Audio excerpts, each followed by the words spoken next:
Good to have you on Tesla Shorts Time, episode 541 for July 14th, 2026. I'm Patrick, coming to you from Vancouver. Plenty going on in EV land. Let's get to it. Tesla's European FSD fleet passed 50 million kilometers in under 3 months, handing regulators in Germany and France the real-world data they have been waiting for. Dutch owners logged over 10 million kilometers within a month of provisional approval in April. Lithuania, Estonia, Denmark, and Belgium added approvals through June. The combined fleet passed 50 million kilometers by July 14. Owners are averaging nearly 580,000 FSD kilometers daily across 5 countries. The dataset now covers narrow roads and heavy cyclist traffic that regulators in larger markets want to see. Italy, Germany, and France are evaluating next stage approvals on the basis of these edge case miles. Tesla has formally applied for FSD supervised approval in Italy as the 6th European country. Approval there would extend contiguous coverage and add another high-mileage market to the growing dataset. From regulatory data collection, we turn to the hardware that will eventually run on that data. Samsung Foundry confirmed the AI5 chip tape-out has completed. Production will begin at its Texas facility. The next-generation inference silicon targets both unsupervised FSD and Optimus. The move advances the HW5/AI5 timeline tracked since early 2026. Focus now shifts from design validation to the first wafers that will determine whether the new silicon meets the required performance multiplier. That brings us to the dedicated energy cells supporting the broader ecosystem. Samsung SDI will construct a dedicated production line for Tesla energy storage system batteries in the United States.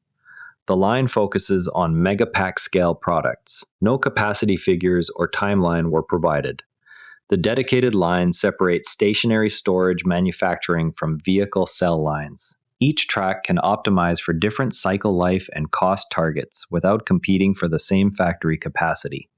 Tesla First Principles explores why a dedicated U.S. battery line for megapacks changes capital allocation and raw material contracting compared with shared vehicle cell production. Battery supply chains have long been viewed as a single bottleneck that any manufacturer must either own or endure. Tesla's decision to have Samsung SDI build a dedicated U.S. line for energy storage cells shows the company treating stationary batteries as a separate production track rather than a side stream of vehicle cells. This separation lets each product chase its own cost curve and chemistry without forcing trade-offs in energy density or cycle life that vehicle packs demand. The practical result is faster scaling of megapack output while vehicle programs continue to absorb 4680 and LFP cells at their own pace. It also reduces the risk that a sudden surge in car demand crowds out grid projects that now contribute meaningful revenue and margin. Over time, the split could matter more than vertical integration itself. A dedicated storage line lets Tesla negotiate raw material contracts sized to predictable utility demand instead of the lumpier vehicle schedule. That predictability feeds back into lower financing costs for the factories that build the factories. From stationary energy scaling, we move to the vehicles that will move goods using that same energy infrastructure. ATC Logistics will run 20 Tesla semis at the LA and Long Beach ports starting early 2027. The trucks will charge at Forum Mobility's new FM Santa Fe depot in Rancho Dominguez. The semi's 500-mile range and megawatt charging system are the key reasons cited for the choice over diesel. 3 other fleets have already signed similar deals with Forum Mobility for the same routes. Paper Transport will test the long-range semi configuration in dedicated operations around Chicago. The colder weather routes will provide data on real-world range and charging performance in winter conditions. Chicago's combination of cold temperatures and frequent short-haul cycles will test whether the 500-mile rating holds when auxiliary loads for cabin heat and battery conditioning are highest. From freight movement, we shift to the charging network that will support both freight and passenger vehicles. 7-Eleven Japan will install superchargers at select locations across the country. The move expands Tesla's charging network into high-traffic retail sites that already serve millions of daily customers. No timeline or number of sites was disclosed. The partnership places chargers where convenience store foot traffic is highest. Utilization could increase during evening and overnight hours when other sites see lower demand. From physical charging access, we turn to the regulatory path for the vehicles that will eventually use it unsupervised. Tesla confirmed that employees have begun riding in cybercab vehicles. The internal program marks the first documented use of the vehicle without a safety driver in controlled conditions. No details on frequency or route types were shared. The step moves the program from static demonstrations to supervised passenger miles inside company gates. This is the necessary precursor before any public unsupervised deployment can be requested. From the standard cybercab, we turn to the accessible variant being developed in parallel. Tesla confirmed development of a wheelchair-accessible version of the robotaxi.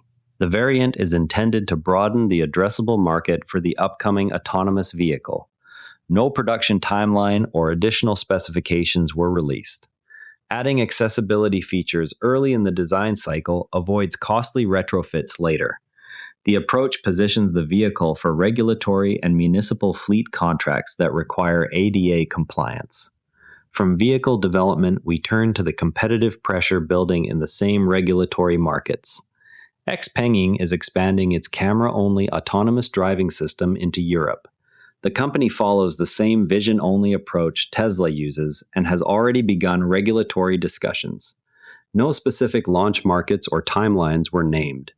The parallel technical strategy sets up direct competition for the same regulatory approvals and driver data sets that Tesla is currently accumulating across 5 EU countries. California signed a $270 million EV rebate program into law that begins this summer. Tesla vehicles qualify under the new rules for first-time buyers. The program targets price reductions for qualifying electric vehicles sold in the state. Eligibility gives Tesla an immediate price advantage in the largest US EV market, just as competing models face tighter inventory and slower sales. A large South African farm installed 5 megawatts of solar paired with battery storage equivalent to 1,481 Powerwalls. The system allows the operation to disconnect from the national utility Eskom entirely. No further details on payback period or installer were released. The installation demonstrates how scaled residential-style battery blocks can support commercial loads that previously required grid connection. Tesla Roddy is preparing to drive coast-to-coast using the latest FSD version. The trip will test how the system handles long-distance routing and varied highway conditions without intervention. No start date has been announced yet. The planned route will expose the software to construction zones, weather changes, and rest area navigation that shorter tests rarely capture in a single continuous drive. Version 14.3.5 introduces a live camera preview window for drivers. The feature shows what the vehicle's vision system is seeing in real time. It is intended to increase transparency during supervised operation. Drivers can now watch the same visual input the neural net uses, offering a direct view into why the car chooses certain maneuvers. Early users report that version 14.3.5 struggles with parking maneuvers in some lots. The issues appear most noticeable when pulling into tight or angled spaces. Tesla has not yet commented on a fixed timeline. The feedback loop from these early reports will determine whether the next point release addresses parking before wider distribution or waits for additional fleet data. Tesla stated that its vehicles can last beyond 15 years at 20,000 kilometers of annual driving. The claim is based on internal durability testing and fleet data. It positions Tesla vehicles as long-term ownership options rather than short-cycle fleet cars. The durability statement supplies a concrete benchmark for residual value calculations that used car buyers and leasing companies have been requesting. Now, one thing worth watching is the sharpest used EV price falls among major brands. Used Tesla values have fallen 10%, the steepest drop among major EV brands. The decline reflects higher inventory levels and buyer hesitation ahead of newer model launches. Tesla's position as the largest used EV seller makes it the most visible barometer of softening demand in the segment. Dealers report that the price pressure is most pronounced on 2023 to 2024 Model Y units, where supply from lease returns and trade-ins has outpaced retail absorption in several European markets. Tomorrow, we'll be watching for the first AI5 wafers coming off the line in Texas and any movement on Italy's FSD filing. And that's everything worth knowing about Tesla today. TSLA closed at $394.76, down $13, 3.2%. If the show saves you time, a quick rating on Apple Podcasts or Spotify goes a long way. You can also find us on X at Tesla Shorts Time. I'm Patrick in Vancouver. I'll see you tomorrow. And before you go, this show is part of the NARA Network, a family of daily podcasts on tech, science, and markets. Each one a short, sharp briefing you can finish on the commute. If today earned its place in your feed, here's your next listen. Modern investing techniques, modern strategies for Canadian and US investors. Find every show free at naranetwork.com.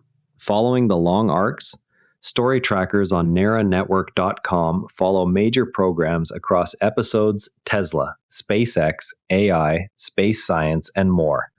This episode used AI voice synthesis of my voice. Editorial selection and analysis are my own.